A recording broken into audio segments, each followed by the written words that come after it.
Magandang araw mga kababayan. This is Dante Klink Ang II, Chairperson of the Commission on Filipinos Overseas. The CFO is the government agency that helps Filipino immigrants prepare for a successful life overseas. Unlike other migrant-focused agencies, the CFO plays a unique role in strengthening the economic, cultural, and political ties between Filipinos overseas and the Philippines.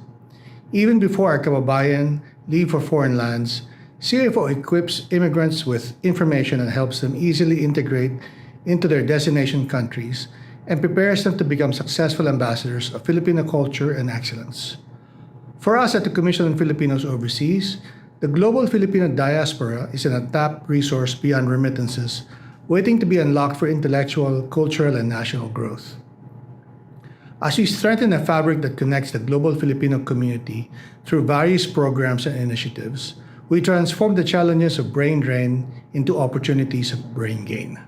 The CFO seeks to nurture the strong sense of Filipino community across the globe, while also encouraging them to contribute to the nation's development. We thank Radyo Pilipinas for giving us this platform to the challenges and triumphs of migration and development. We hope that the global Pinoy will be made aware of the programs and services that empower them toward meaningful migration and pave the way to immigrant success. Tandaan kabayan, para sa inyo ito, mabuhay ang bagong Pilipinas.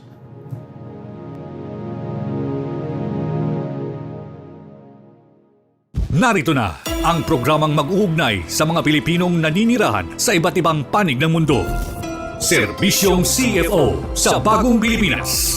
Serbisyong hatid ng Commission on Filipino Overseas at Radyo Pilipinas World Service. Ang programang magtatampok sa mga proyekto at serbisyo publiko upang mapalakas ang ugnayan ng milyong-milyong Pilipino sa kanilang bansang pinagmulan. Serbisyong CFO sa Bagong Pilipinas. Dito sa Radyo Pilipinas World Service.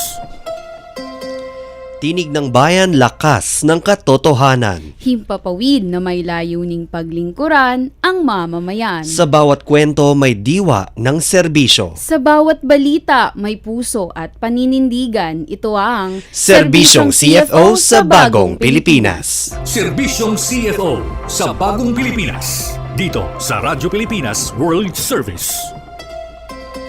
Magandang araw Luzon, Visayas at Mindanao. Magandang araw sa lahat ng Pilipino saan mang panig ng mundo. Ito ang tambalang RC Carrera at RK Peralta. Kayo po ay nakikinig sa Serbisyong CFO sa Bagong Pilipinas, handog po ng Commission on Filipinos Overseas at ng Radyo Pilipinas World Service. Ngayon ay Tuesday, April 29, 2025. Magtungo po tayo sa mga balita na may kinalaman sa ating mga overseas Pinoys. Nandito na ang mga mahahalagang balita at anunsyo mula sa Commission on Filipinos Overseas. Balitang CFO. Balitang CFO. Dito lamang sa Radyo Pilipinas World Service. CFO condemns killings of Filipino Canadians in Vancouver Festival mishap. Anti-human trafficking hotline of CFO will now be available worldwide. CFO Secretary Ang reminds public that use of fake CFO certificates may result to criminal charges. PBBM welcomes 3 Filipino world travelers in Malacanang.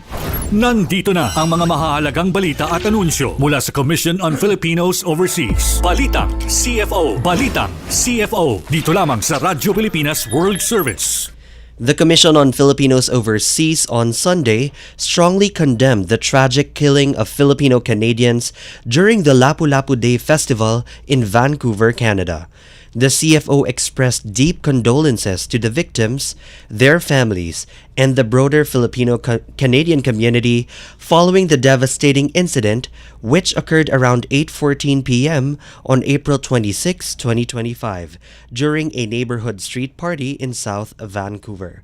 According to a statement from the Vancouver Police Department, a 30-year-old Vancouver man drove his vehicle into a large crowd gathered for the Lapu-Lapu Day Festival near East 43rd Avenue and Fraser Street.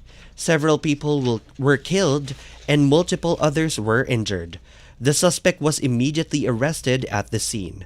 The investigation is ongoing and is being handled by the VPD's Major Crime Section. Media reports citing Canadian authorities emphasized that the incident is not currently being treated as terrorism-related, as the agency responsible for promoting and protecting the welfare of Filipino migrants, the CFO said it is closely monitoring the situation. The commission also expressed its appreciation to the city's emergency first responders and law enforcement officers for their swift action in providing urgent medical assistance and ensuring public safety in the aftermath of the tragedy. CFO Chairperson and Secretary Dante Clink Ang II offered heartfelt condolences to the Filipino-Canadian community. Canada hosts the second largest population of overseas Filipinos worldwide, with more than 973,000 Filipinos calling the country home. The Commission on Filipinos Overseas has announced a major step forward in the fight against human trafficking, making the 1343 Action Line hotline accessible to Filipinos abroad through zero-rated international calls.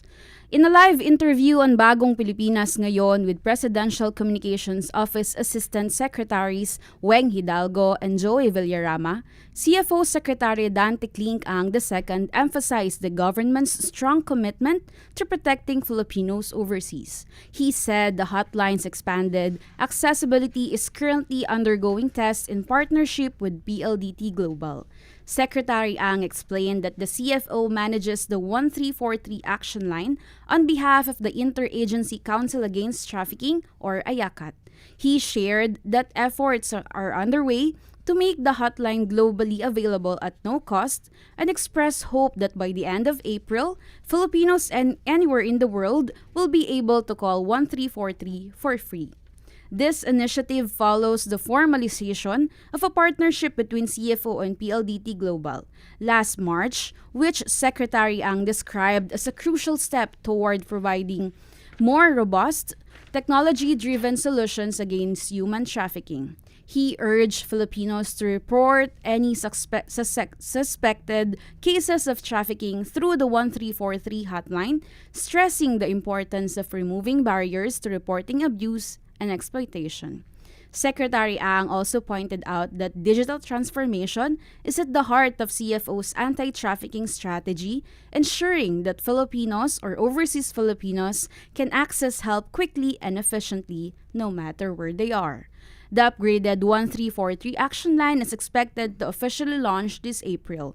It will also be accessible through the Tindahan ni Bossing or Tinbo app, which is available for free download on Android, iOS, and Huawei devices. Through the app, the users will be able to place a 5-minute free call via a smart virtual number, bridging a critical gap for many overseas Filipinos in distress. Meanwhile, the Commission on Filipinos Overseas, or CFO, is reminding the public that the use of fake CFO certificates can lead to criminal charges for falsifying official documents. In an interview on Bagong Pilipinas Ngayon with Presidential Communications Office Assistant Secretaries Weng Hidalgo and Joey Villarama, CFO Secretary Dante Clink Ang II warned that individuals caught using fake CFO digital certificates are immediately turned over to the International Airport Investigation Division of the NBI.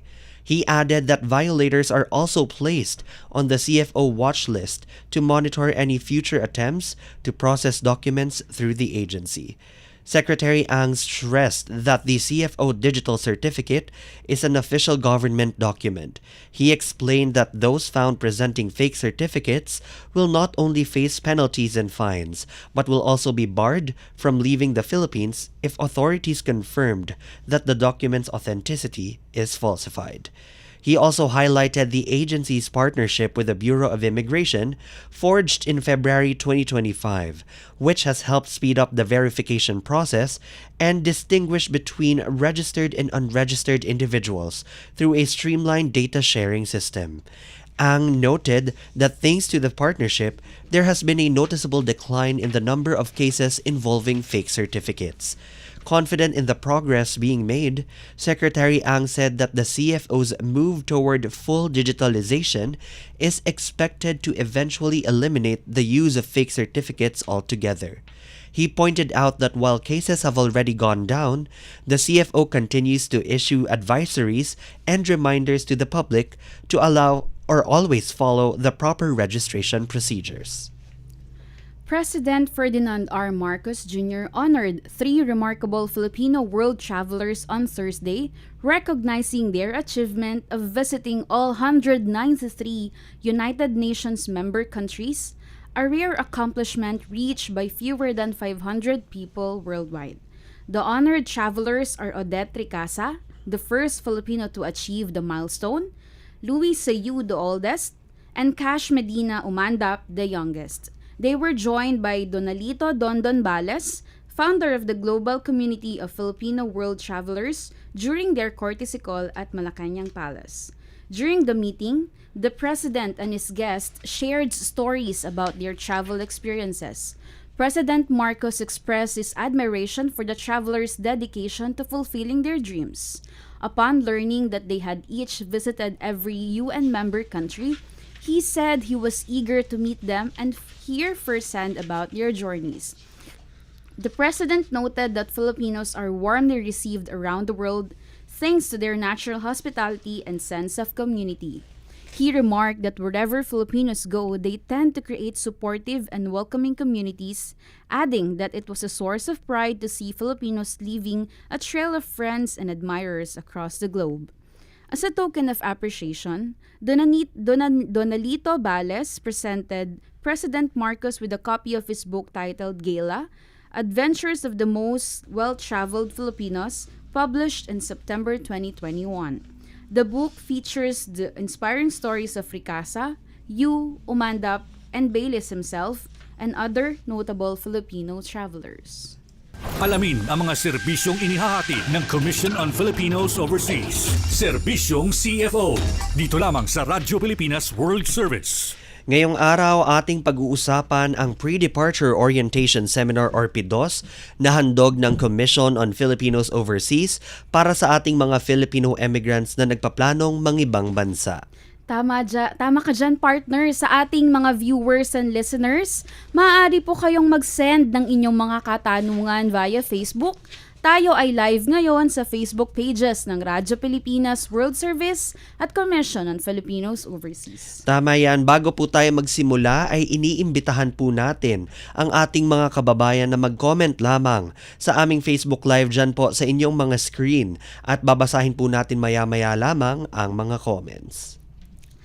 Upang bigyan tayo ng mas malalim na paliwanag tungkol sa Pre-Departure Orientation Seminar, pinaunlakan tayo ngayong umaga ng ating espesyal na panauhin mula sa CFO. Let's welcome, walang iba kundi si Mr. Ariel T. Cruz, ang Senior Immigrant Services Officer ng Migrant Integration and Education Division ng CFO. Good morning, Sir Magandang Ariel. umaga po, Sir Ariel. Ayan, batiin nyo naman po ang ating viewers and listeners. Good morning, RK and RC, at sa ating mga viewers ngayon, saka listeners.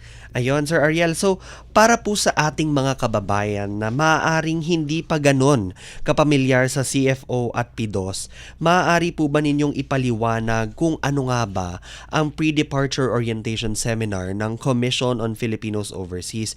At baka pwede nyo rin po kaming bigyan ng mga pangunahing layunin nito para sa ating mga immigrants.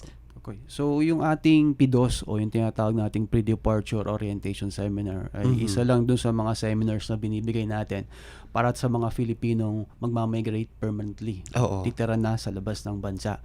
So, of course, ang layunin natin dito, tulungan natin sila, no, para paghandaan, no, yung permanenteng paninirahan, no, sa labas ng bansa sa pamamagitan niya ng pagbibigay ng mga impormasyon at mga kaalaman, no, hinggil nga sa permanent migration. Para sa kaalaman din ng ating mga viewers and listeners, ang emigrants ay ang mga Pilipinong papalabas pa lamang ng ating bansa. So, pagka nakapag-reside na po sila or nandun na po sila sa destination country nila, immigrant na ang tawag dito, Oo, partner. Thank you for that information, partner, Oo. no, ang pagkakaiba ng emigrant at immigrants. Pero, Sir Ariel, matanong ko lamang po, sino-sino po ba yung mga kinakailangang dumalo sa Pre-Departure orientation seminar ng CFO. Mayroon po ba tayong pagkakaiba, Sir Ariel, sa mga emigrants na dapat dumalo dito depende po sa kanilang edad or age or sa uri ng kanilang migration, Sir Ariel? Opo. So, lahat po ng mga lumalabas ng bansa na may hawak na immigrant visa, sa lahat naman sila talaga required mag-register sa CFO. Kasi yung document na in-issue natin, hinahanap po yun sa airport. Kaya lang, isa sa requirement, pag ang edad nyo po ay 20 to 59 years old, is mag-attend muna ng PIDOS bago natin sila ma-issuean ng certificate. Gayun din para po dun sa mga may edad na 13 to 19 years old. So, meron din tayong ibang PIDOS para sa kanila. So, ang tawag naman natin dyan yung peer counseling, counseling. program. Para, Okay. Sir, para sa 13 to 19 years old, Yes. ano po? Yes, so talagang para sa kanila siya. So, 'di ba, ang mga client natin is usually pamilya silang nag-migrate. So, kadalasan may mga kasama silang mga anak. So, meron silang hiwalay na PIDOS para sa mga bata. Yun ang peer counseling program Oo, ng tailored CFO. fit sa mga 13, Sa ages mga bagets. 13 to 19 Oo. years old. Mga bagets tulad natin. Natin, Diba, tama partner? yan, RC. So, ayon po sa inyong paglalarawan, Sir Ariel, iba't ibang mahalagang paksa ang tinatalakay sa PIDOS. So, maaari po ba kayong magbigay ng ilang halimbawa ng mga pangunahing impormasyon o kaalaman na natututunan ng ating mga emigrante sa pamamagitan ng seminar na ito? Siguro banggitin na rin natin yung para sa mga bata. So, sa GCP, tsaka yung sa mismong PIDOS. Of course, sa PIDOS, usually kasi ang talagang dinidiscuss natin dyan, una, of course, syempre yung mga rights nila and privileges as permanent residents. Ganon din yung kanilang mga responsibilities and obligations. Kasi importante Okay. ma-maintain nila yung status nila doon as permanent resident. So, yung mga ibang settlement concerns, for example, halimbawa, yung paghahanap ng tirahan, pag-open ng bank account, pag-apply ng driver's license. Ayun. So, kasama yan doon sa mga dinidiscuss natin sa pre-departure orientation seminar, aside pa dun sa mga cultural differences, tsaka yung mga ibang concerns nila, no? Tama. Sir Ariel, paano po yun? Kasi syempre yung mga immigrants naman natin, iba-iba yung mga bansang pupuntahan nila. Syempre may iba-iba ding requirements kada bansa. Tulad nung nabanggit mo for driver's license, opening bank accounts. Paano po siya sinesegregate or paano po siya kinakategorize sa CFO? Okay. So, yung ating PIDOS is country-specific siya. Okay. So, since nga yung mga immigration policies and procedures ay magkakaiba, so meron tayong country-specific na PIDOS. So may USA, Canada, Australia, may mga ganyan. Tama. ba? Oo. Kasi nga, para at least mas maunawaan nila kung ano ba yung mga dapat nilang gawin. No? Ayun. Tatandaan kapag ando na sila sa kanilang Thank mga you, Sir Malinaw. Ariel. Malinaw siya, Oo, partner. ulitin lang natin yung mga paksa na dinidiscuss or topics na dinidiscuss during our PIDOS. So, usually, immigration process, settlement concerns, rights and obligation nila as migrants. Ngunit, dahil sir, binanggit nyo rin po yung peer counseling program para sa ating mga ages 13 to 19 years old na immigrants, maaari po ba ninyong ipaliwanag or i-differentiate po yung pagkakaiba ng ating usual PIDOS versus yung peer counseling program? And sir, bakit din po ito mahalaga para sa ating mga kabataang lilipat sa ibang bansa? Okay. Of course, syempre, yung mga kabataan natin o yung ating mga youth migrants, meron din sila mga ibang issues or concerns pagdating Oo. sa permanent migration. So, kaya meron tayong hiwalay na seminar para sa kanila. So, sa peer counseling, so usually, pinag-uusapan dito o tinatalakay yung mga karaniwang issues. So, halimbawa, yung anxiety, culture Oo. shock, bullying, discrimination, and then yung adjustment do sa mga magiging eskwelahan o pasok sa eskwelahan doon sa mga bansa nila. So, ilan lang yan doon sa mga paksang tinatalakay o pinag-uusapan sa peer counseling program. Importante talaga yan para sa mga bata kasi syempre yung time na ito yung naguhulma sa ating kabataan. So very important ang peer counseling. Tsaka may iba't iba program. silang mga needs and Oo. wants. So, kailangan nating i-address yun. So, thank you sa CFO at sa mga PIDOS officers ng CFO for addressing their concerns. Sir Ariel, sa inyong karanasan, ano ang pinakamalaking hamon o concern na madalas ibinabahagi ng ating mga emigrante bago sila umalis ng bansa at paano po ito natutugunan ng PIDOS? Oo. So, karaniwan kasi pag natin yung mga kliyente natin. So, since karamihan sa kanila, yung first time pa lang yan na magka-travel sa ibang Correct. bansa. So, ang unang concern nila dyan is yung paano makaka-adapt doon sa kultura ng bansang titira nila. Oo. So, pangalawa na rin dyan, of course, syempre, yung kaalaman din, so, medyo kulang yung kaalaman nila, tulad nga doon sa ating mga rights, no? Okay. Ayan nila, as mga permanent residents, no? So yung iba, ang concern nila, paano makahanap ng trabaho dun sa Oo. bansang titiran nila. So, yan yung ina-address ng ating PIDOS. Oo, dagdag ko lang dyan, partner, ha. Last time kasi may interview po si Secretary Dante Clink ang II sa Bagong Pilipinas ngayon. So nabanggit niya po doon ang paggamit ng fake certificates ng CFO. Although nabawasan na ang fake certificates ngayon, paano po natin siya tinatrack? Kasi meron pong mga gumamit ng fake CFO certificates. Tapos mag-a-apply po ulit. Ngayon, nasa watchlist na daw po sila. Hindi na po ba sila pwedeng kumuha sa atin or pwede pa rin naman? So, of course, syempre, dun sa mga nahuli natin, na-intercept natin. So, meron pa rin namang yung investigation na ginagawa. So, kung mapatunayan nga po na talagang maaari po na permanente na silang hindi mabigyan Oo. ng CFO na certificate, no? Pero may possibility pa rin po ba na, let's say, na absuelto po, okay naman po yung naging resulta, tapos bumalik po sa atin yung nakapag-presenta ng peking certificate para kumuha po ng original at nagpatulong. Posible po ba yun? Well, posible po, no? Depende nga po sa magiging investigasyon tsaka yung decision na rin po ng CFO management po. Ayan, so para sa ating mga kababayan, hindi pa rin naman po nagsasarado ang pintuan ng CFO pagka ganito po ang naging sitwasyon. Pero syempre mas maganda po talaga na diretso po kayo sa Commission on Filipinos Overseas para sa inyong mga digital certificates dahil may data sharing system na po tayo with BI, tama?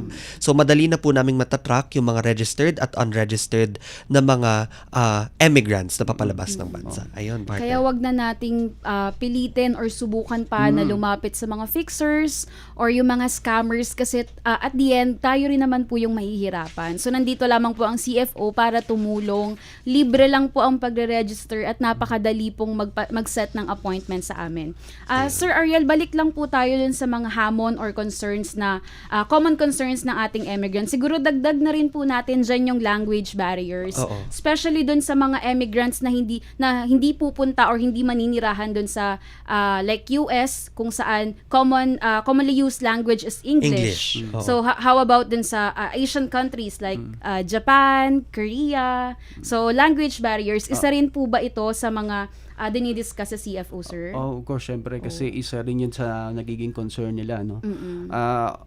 Minsan kahit na pupunta sila sa mga bansa na English yung pangunahing lingwahe. So meron pa rin silang pangamba na mahirapan silang makapag-communicate. Syempre kasi Filipino yung gamit natin Oo, dito. Filipino ang ating Oo. mother tongue. Yes. Anyway, Sir Ariel, paano po ba ang mga kliyente natin maaaring makapagrehistro at dumalo sa PIDOS? At ano po yung mga options and processes na kailangang sundin hanggang sa makakuha po sila ng CFO digital certificates? So, ang unang ginagawa kung mayroon ka na silang immigrant visa is mag-log on po o mag-visit dun sa ating official website, Yes, yung sir. www.cfo.gov.ph. Dun sa ating homepage, makikita naman nila yung program na PIDOS o yung Pre-Departure Orientation Seminar. So, kulay pink yung poster na yun. So, click lang nila yun to register. And then, makikita nila dun yung option ng registration. So, Ayun. dalawa kasi, no, yung paraan para makapagrehistro. So, una, kung gusto nyo mag-register on-site o physical sa opisina ng CFO, gawa kayo ng appointment. Okay. Yung option 1, which is yung reserve and register. Ayun. Reserve and register ang tawag nila, R&R. Ang tawag nila. Oh. Ang ganda, Oo. RC and RK. Yeah. R&R, di ba? Oo, tama. Yung pangalawa, syempre, kung gusto nyo naman online, ayaw nyo pumunta sa opisina, gusto nyo lang pure online transaction na lang, may second option yun, no? Yung Overseas Filipinos CFO Online Registration Ayun. System. Ang tawag natin dyan, OF course naman. Oh, of course. Oo. Ito yun. Para Oo. naman sila maka-register tsaka maka-attend online lang, no? So, webinar lang. Ayun. yung Webinar ISO. attendance. So may mga options pala ang ating mga emigrants. So Sir Ariel, ano-ano po yung mga initiatives ng CFO kaugnay ng PIDOS upang mas mapabuti pa ang paghahanda ng ating mga emigrante para sa kanilang bagong buhay sa ibang bansa? Yan, taon-taon naman, meron tayong tinatawag na Information Campaign on Migration. So, ang tawag natin dyan yung Community Education Program. So, taon-taon, nagpupunta tayo doon sa mga lokal na komunidad para mamahagi, magbigay ng mga impormasyon hinggil nga dyan sa migration at kung ano ba yung mga polisiya ng gobyerno na kaugnay sa pag-alis ng bansa. Nice. Ayun. So, ang CFO pumupunta po talaga, sir, sa mga far-flung areas po dito sa Yan, Pilipinas. tama yan Oo. para at least alam nila ano ba yung mga requirements natin o ng government so bago pa sila alis ng Pilipinas. Sir, ano naman po, sir, yung mobile PIDOS? So, mobile PDOS, ano? So, nagpupunta rin tayo sa mga ibang lugar na malayo sa opisina ng CFO para naman mag-conduct ng pre-departure orientation seminar. Okay. So, maganda yan. Nice. Saan Tayo mismo yan? ang lumalapit. Sir Ariel? Before, nung wala pa tayong business sa Davao, so nagpupunta tayo doon. Sa CDO, nakapagpunta tayo dyan. Sa area ng Pangasinan, nakapag-mobile PDOS sa tayo dyan. Dahil nga medyo ilan lang kasi yung ating extension offices. No? Oo. So kaya isang paraan yan para i-reach out natin. No? Ilapit natin yung serbisyo sa Ang ating galing ng mga CFO kababayan. partner. Yes, no? ang ganda nung program na yun, ng mobile PDOS. Pero mas mag-expect pa tayo kasi alam ko magkakaroon pa ng extension offices ang ating commission. So, meron yata tayong linalakad ngayon sa Clark. Magkakaroon tayo ng Clark desk. At meron din sa CDO. Yes, so yung isa sa ating plan na Tama. makapagpunta. Sir Ariel, batay po sa ating datos, ano ang mga nangungunang bansa na destinasyon ng mga Pilipinong immigrants at saang mga rehiyon o lalawigan sa Pilipinas kadalasang nanggagaling ang mga immigrants? Sigurado nandito yung US. No? Oo. So, based dun sa record natin, no? So ang US talaga yung ating top Top one. destination. Wala namang tanong dun, Country. partner. Oo. US So talaga. sa record natin from 1981 to 2022 nasa 1.5 million na yan. no? Ang dami. Ang dami. Oo. Ano pa lang yan yung mga permanent migrants pa lang. Oo. So hindi pa kasama dyan yung mga OFWs. temporary. Oo. So yun lang yung mga talagang dumaan sa CFO na umalis na may hawak na immigrant visa. Ayun. Of course kasama na sa top destination country natin. Syempre yung Canada. Diyan din yung Japan. Okay, Australia, Italy, yan, New Zealand, okay. UK, Germany, Spain, tsaka South Korea. Yan yung mga ating top destination countries. Ayun. Well, sa pinanggalingan naman, karamihan ng mga imigrante natin nanggaling ito sa NCR. NCR talaga. Yeah, talaga. National Capital Pero sa Region. anong pumapangalawa sa NCR? Ano pong probinsya? Yung probinsya, of course, syempre yung probinsya ng Pampanga, no? Oo. Particularly sa Central Luzon, Central Pampanga, Luzon. meron tayo dyan. And then, sa Calabarzon area, marami rin tayo Marami. dyan. Part ng Cavite, Laguna, of course, syempre Batangas and Rizal. Ayun. Opo. Sir Ariel, matanong ko lamang din po, nabanggit niyo po kanina na pagkatapos ng pre-departure orientation seminar, nag-i-issue po tayo ng CFO Digital Certificate sa ating mga registrants. So, paanong paraan po naman tinitiyak ng CFO yung integridad or integrity ng ating mga digital certificates para po hindi magamit sa pandaraya, illegal na paraan, at human trafficking? Maaari niyo po bang ipaliwanag sa amin, Sir Ariel, kung paano natutukoy ng CFO at ng Bureau of Immigration ang mga peking dokumento? Okay, so noong pa man marami yung ating mga immigration officer meron na silang kasanayan para matukoy kung lihitim mo yung certificate o hindi. Pero ngayon kasi mas pinadali na siya. So dahil nga sa ating data sharing agreement, Oo. Bureau of Immigration, yung ating mga systems konektado na siya. So Tama. Wala na talagang lusot. Yes, so kung dati matagal ang pag-verify, ngayon sa loob lang ng segundo, sa simpleng pag-scan ng passport, malalaman na ng immigration kung registered sila sa CFO. Ayun, ang maganda. Oo. Ang ganda ng balita na yon na Sir Ariel. Huling katanungan ko lamang bago tayo magtungo dun sa mga Facebook Live questions natin dahil may mga pumasok na po. Ano po ang mga panganib na maaaring kaharapin ng isang emigrante kung pipiliin nilang dumaan sa hindi opisyal na proseso? Kasi marami po kasi tayong naririnig ngayon ng mga feedback na dagdag step lamang ang Commission on Filipinos Overseas para sa mga lalabas ng bansa. Maaari po ba nating i-explain ng mas maganda sa ating mga listeners at viewers para maintindihan nila kung bakit tayo importante?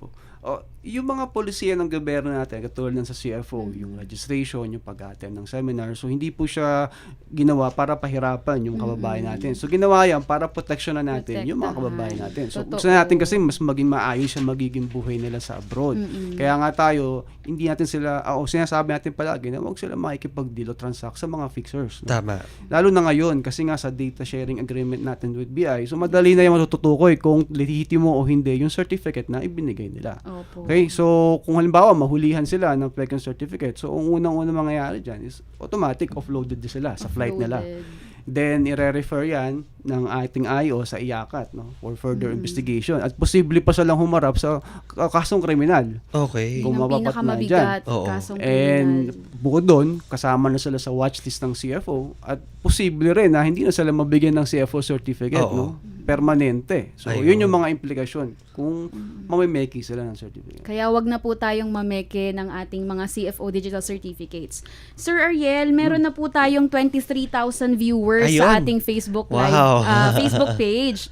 So, Sir Ariel, may natanggap tayong questions via Facebook mula sa masugid nating viewer na si Miss Hannah Aling. Ang tanong po niya ay, ano-ano po yung mga hakbang na pinatutupad ng CFO para maprotektahan yung publiko laban sa mga scammers or fixers na may kinalaman sa migration? Ayun. Paano natin sinisigurado sa CFO na ang ating mga kliyente ay hindi naloloko ng mga illegal recruiters or fixers? Of course, tuloy-tuloy naman yung ating anti-fixer campaign, ano? So, every week, nagpo-post tayo ng mga advisories, mga Tama. paalala sa ating official na FB account para babalaan. Magbigay babala doon sa mga kliyente natin na huwag tayong makikipag-deal doon sa mga fixers, ano? And at the same time, ginawa na rin natin para labanan natin yung mga fixers, in-improve pa natin yung ating sistema pagdating sa registration. Halimbawa, yung pagkapadali ng pag-rehistro, pagbabawas ng steps or procedures, yung pagbabawas ng requirements, no? O pagpapaikli dun sa mga registration form natin. So, ilan lang yan sa mga ginawa natin para labanan, no? Yung ating labanan yung mga ganong klaseng aktibidad. Sir Ariel, huling katanungan lamang para sa inyo po. Mula po ito kay Janine Eusebio. Gaano po katagal ang buong proseso ng PDOS registration mula appointment setting hanggang issuance of CFO digital certificates? Usually, tumatagal lang naman siya mga 2 hanggang 3 oras. So, depende yan dun sa dami, usually volume ng tao. So, pero kadalasan kasi ang ating PDOS, 2 oras lang naman. So, madali lang naman mag-register. Yes, sir. So, kaya usually kasama na yung queuing time. So, around mga 2 to 3 hours. Ayun. So, maraming salamat po, Sir Ariel. May huli ba tayong mensahe para sa ating mga listeners at viewers, Sir Ariel? So, sa ating mga listeners and viewers, so unang-una, so paalala natin na dadaan po tayo, no? So, kung sakaling palaki nyo ibang bayan, dumaan po tayo dun sa legal at tamang proseso. So, Ayun. huwag po tayo nadaan sa mga fixers. Kasi imbis na mapabuti po tayo, lalo po tayo mapapasama. Maraming salamat po, Sir Ariel, sa pagbabahagi ng inyong oras, kaalaman at napaka-inspirasyong talakayan ngayong araw. Talagang marami po kaming natutunan tungkol sa kahalagahan ng tamang impormasyon at paghahanda sa paglalakbay patungo sa bagong buhay sa ibang bansa. At syempre, sa lahat po ng ating mga masugid na tagapagkinig at manonood, pasensya na po kung hindi namin nabasa lahat ng inyong mga katanungan, pero pwede nyo pong isend yan sa email ng CFO, info@cfo.gov.ph. Kung nais nyo pang malaman ng iba pang mahalagang detalye tungkol sa PDOS ng CFO, huwag po kayong magtubiling bisitahin ang official na website ng CFO at ang aming Facebook page para sa verified, updated at kumpletong impormasyon. Tama ka dyan, partner. Para sa lahat ng aming minamahal na Filipino immigrants at immigrants, kayo pong may mga pangarap na mamuhay, magtrabaho o magsimula ng bagong buhay overseas, tandaan po natin ang tamang kaalaman at paghahanda ay susi sa tagumpay. At dito po sa CFO, tinitiyak natin na bawat Pilipino ay may tamang suporta at impormasyon upang maging handa sila sa kanilang bagong buhay sa ibang bansa. Ayun. So, maraming salamat, Sir Ariel, sa inyo po ngayong araw. Serbisyong CFO sa Bagong Pilipinas. Dito sa Radyo Pilipinas World Service. At nagdaan na naman ng isang araw ng pagsasahim papawid para sa ating mga kababayan. Sa bawat kwento, bawat impormasyon at bawat serbisyong hatid namin, layunin naming mapalapit ang gobyerno sa bawat Pilipino sa angmang panig ng mundo. Tandaan, kababayan, basta't balita at serbisyong publiko. CFO, kasama mo saan man sa mundo. Hanggang sa muli, ito ang Serbisyong CFO sa Bagong Pilipinas. Serbisyong CFO sa Bagong Pilipinas. Dito sa Radyo Pilipinas World Service.